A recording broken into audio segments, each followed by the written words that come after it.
on our way to the docks right now.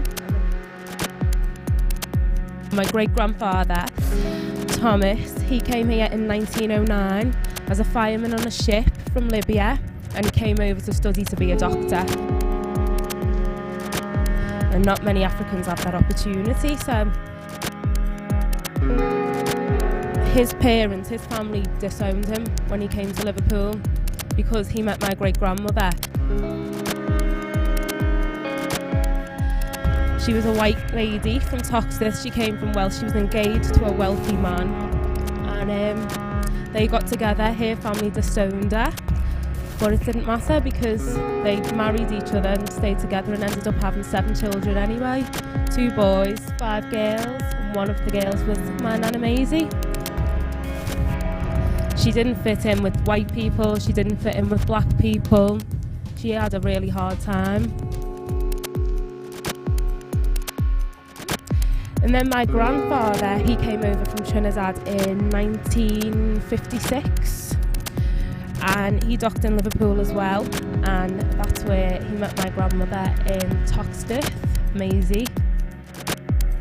Soon after, they moved into 108 Princes Road, which I've only just discovered. I'm really looking forward to seeing the house, and I wonder who lives there now. When my mother met my father, who is black, my mother is white. At the time, my granddad, my mother's father, who's white, was working in Camel Aids, and the men that he was working with, called my mother a prostitute for going out with a black man and having a mixed race relationship and a mixed race child, and a fight broke out between that grandfather.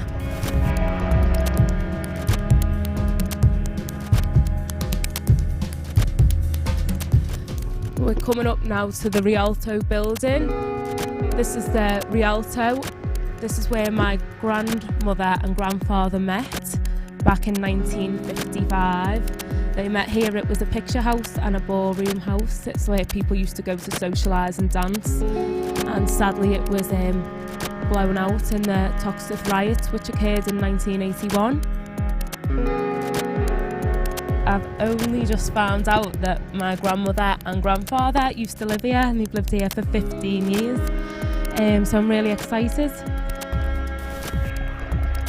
I am just as confused as anyone else about where this house is. So we're only even numbers now. Oh, we're only on, oh no, hang on, 6, but that's 7, it must just... But where's my money? Where is it? Oh, it's one of these. It's that one, isn't it? Back there. Wow. Can we move back a bit? I've been down this road, I couldn't even count, maybe 10,000 more times in my life. And I never knew that this is where my grandparents spent lots of happy times. My dad spent, 8 years of his life here growing up, and it's just... I hope that they just don't knock it down. I mean, to find where you've come from is just, it's just brilliant. Every time I walk down Princes Road now, I'll make sure I look at this house and see if anyone lives there or who's going in, and I'll really be inquisitive about it and take an interest, because, well, you should.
I've been thinking about the house a lot, and I wonder how different it is from when my nan and granddad used to live in there. I think they moved out in the 70s. Everyone sort of pulled together and everyone knew each other and joined in. So I'd like to see what the community's like there now.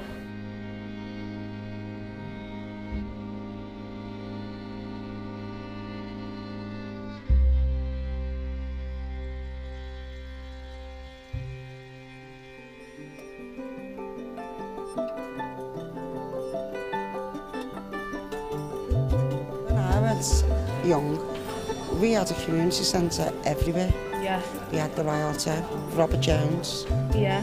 We had Stanley House, you know, and it was just further down the road. It was the Davy Lewis, so there was always something To do. to do. Do you think there's any problems with the area? Well, the problem, the young people, they can't get any jobs and things like that. So the boys, the kids, they need proper place to go to and to play and learn something more than on the street. Oh, I agree, causing yeah. fight and killing people and all those things. Some of my neighbors is crazy, you know. The first thing that was sometimes we call the police. Wow,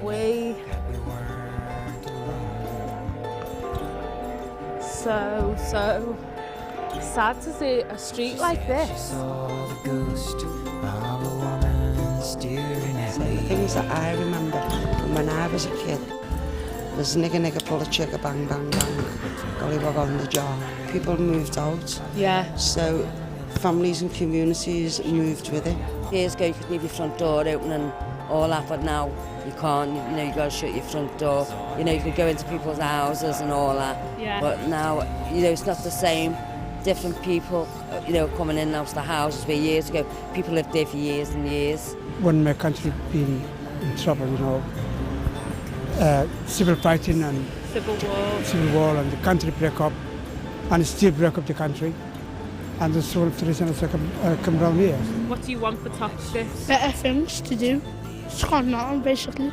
The Caribbean centre, well, it's just, I suppose, everyone goes here, all the young males.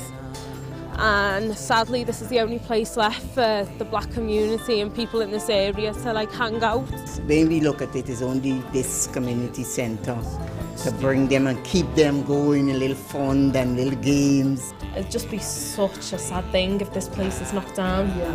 Because it's the only place around. Even all the social clubs have been shut now. Yeah. Charlie is still here. And all the others have gone.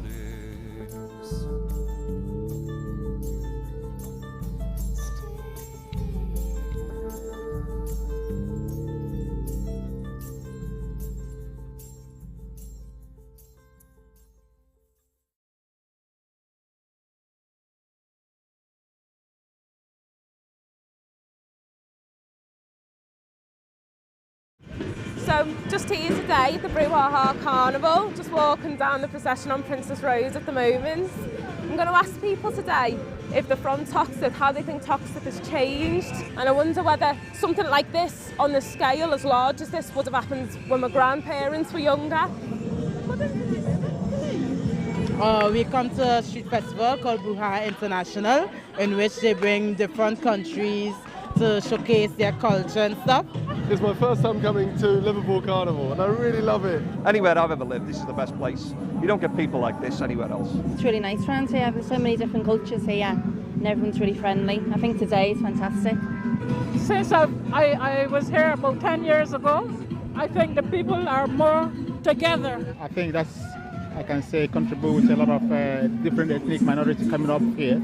You kind of get used to, or people get used to, other people and other ways of doing things and adopt that into their own way of life, their own community. Carnival is a way of bringing everybody together. As you can see, it's absolutely massive. It's very good. It's a very good tool to bring the communities together. So I'm a young kid who was involved in riots in London in 1981. Carnival speaks the language of the street, so it's going to pick kids up from the street. It's going to work with kids on the street. So I can see kids on the street here.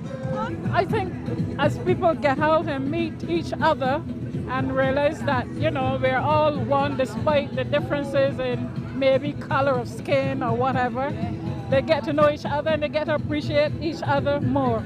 So then they get a little bit closer.